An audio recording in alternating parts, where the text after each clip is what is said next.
Keri, welcome back. Thank you so much for staying on for this bonus conversation. I'm really excited for it. Me too. Yeah. So like I told you before, our main episodes of Making Better, we talk about how do learning teams have more impact in their organizations. It's all about making our organizations better. But I always like to pause and think a little bit about how we make ourselves better, right?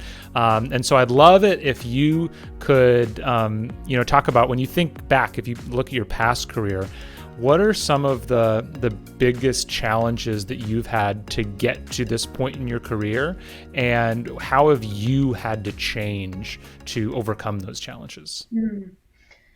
So there's a couple of main things. I mean, one, I sort of stumbled into this career, which I think a lot of us do, is that we For find sure. we have an aptitude for teaching, we have an aptitude for training, and we just kind of start doing it naturally. And so when I was working in healthcare, that's what I just did. I made training modules. I trained people on different processes. I trained people on government, Medicare policies, like all that kind of stuff. I just did it, and so I kind of stumbled into it.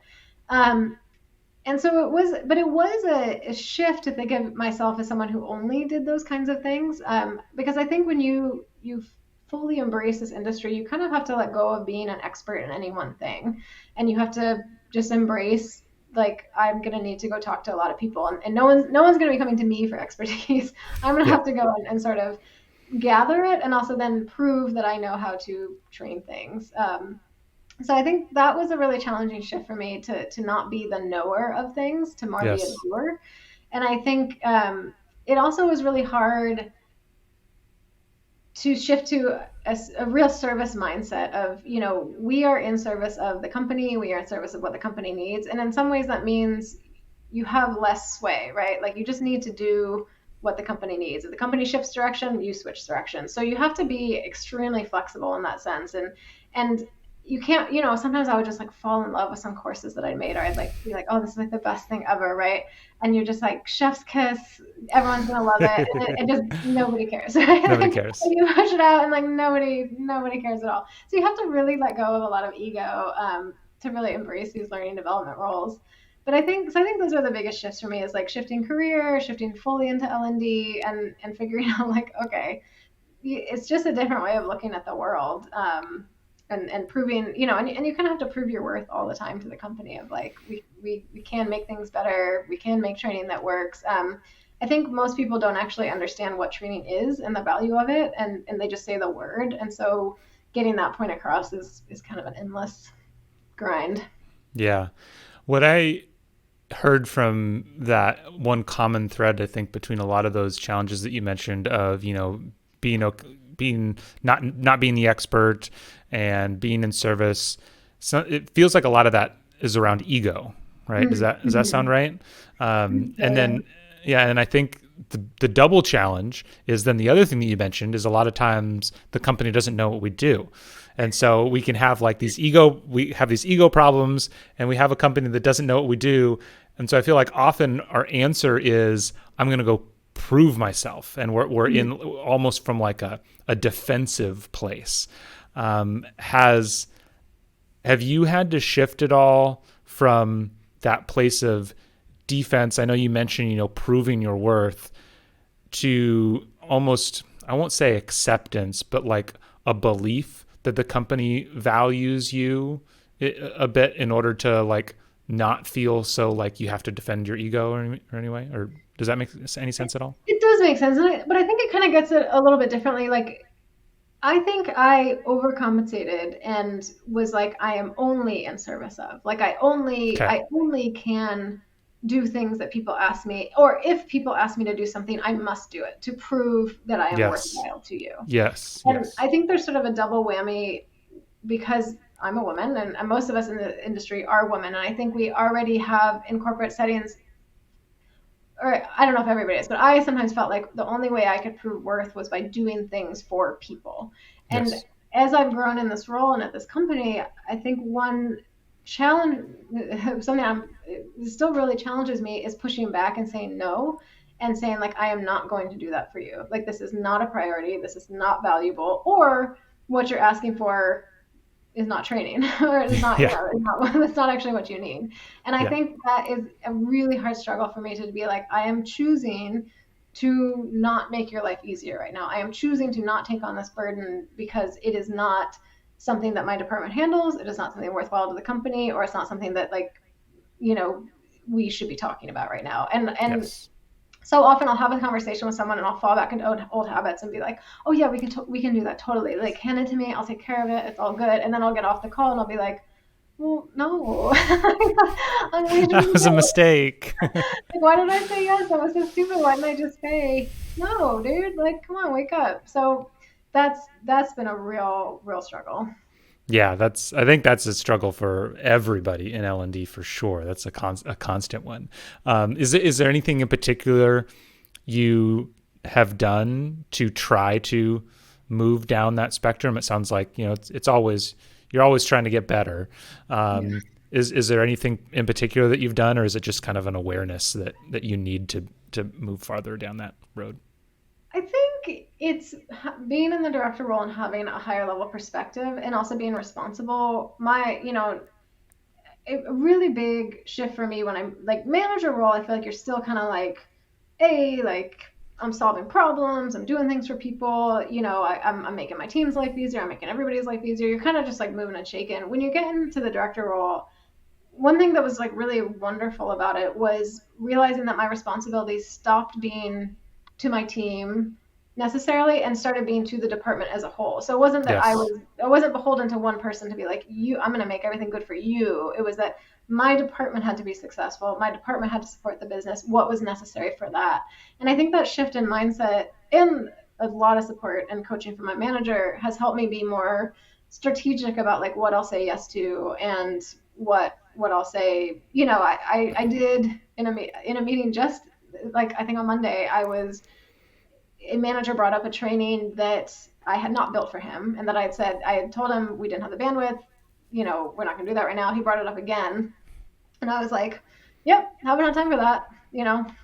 Wait, that's it. I just kind of dropped it. Like, I didn't make a ton of excuses or be like, "We'll get to that right away." It Mm, was like, "Yeah, I know, we haven't built that's it." it. Yeah, that's so great, and yeah, and what you were just saying there reminds me of the book, Five Dysfunctions of a Team. Hmm. If for that really great book, highly recommend it for anybody.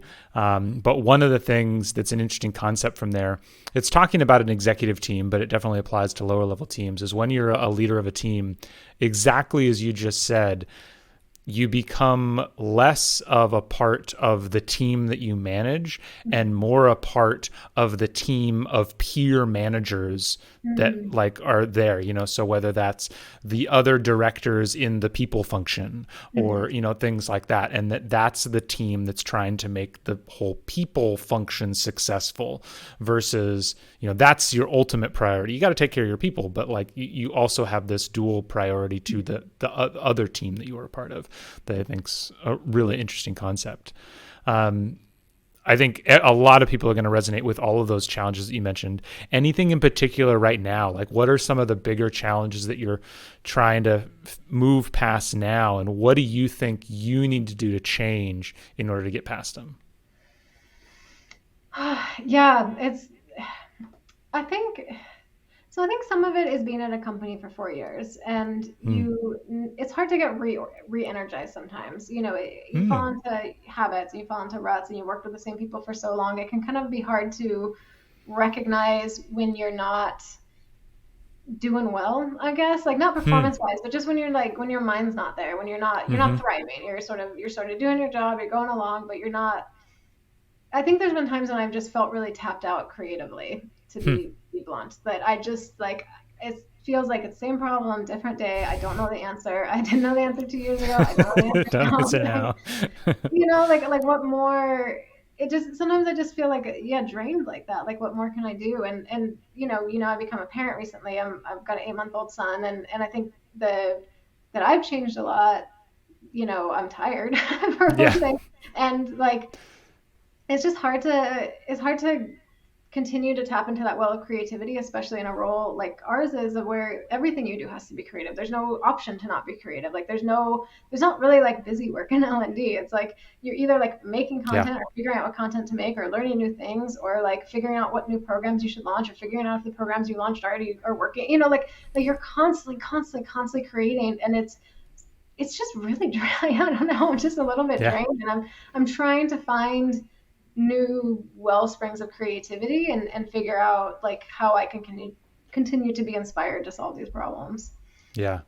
Yeah. I think that's probably a big challenge, especially right now. If you think back of the last decade, and this is true in tech and non-tech, it was always growth, growth, Mhm. growth. We're just growing, we're hiring, we're solving new problems, we're expanding the business or whatever, and that's true of a lot of companies. And I think in times that we're certainly in lean times now, and it's yet to be determined how lean it gets as we move forward in the business world. But it can vary when you take away that like constant change and constant growth, and realize that there are times where like staying the same is winning, or like staying, Mhm. and that can be a challenge. Like that can be tough. Do you have any ideas of where you're gonna try to draw that inspiration from yet, or what are you currently using to draw inspiration from? For me, it comes from books a lot of the time, and I think Nice. part of why I've gotten out of it is having a baby and having less time to read. But I often like before, and what I'm trying to get back into is just constantly reading new stuff. Like I just read this book called Good Power by Jeannie Rometty, who was the first female CEO of IBM. And I found like a wealth of things in there that I was like, oh yes, like because I think for me too, it's about like find again, like with this L&D stuff, sometimes you can just feel so isolated and you're like, I'm the only person thinking about these problems. I'm the only person doing this. And Yeah. reading her book, and it was like, oh, there's a whole world out there of people who are working on these same problems. Like she Yeah. talks a ton about apprenticeships and training and getting people into careers. And it was like, oh right, like I'm not the only person doing this. Like there's a whole tradition of this, and there's all these people out there trying to solve these problems. And so Yeah. that made me feel more connected, and that was really great. And I've also gotten some really good advice recently to try to expand my network a bunch. So just like troll LinkedIn for people that I in the industry who I think would be cool, and just try to reach out and talk to them.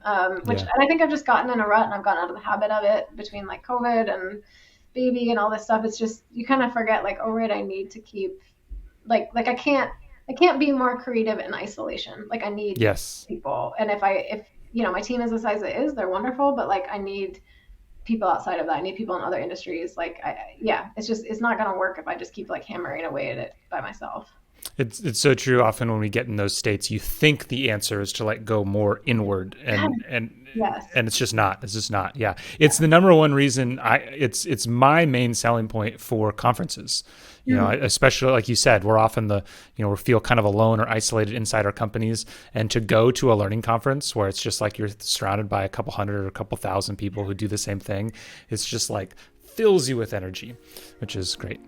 Awesome. Well, thank you so much for sticking on for a little bit longer.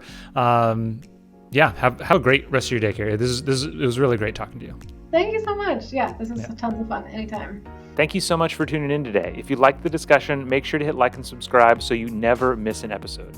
As a reminder, if your team is struggling keeping up with the training development demands of your organization, we want to help.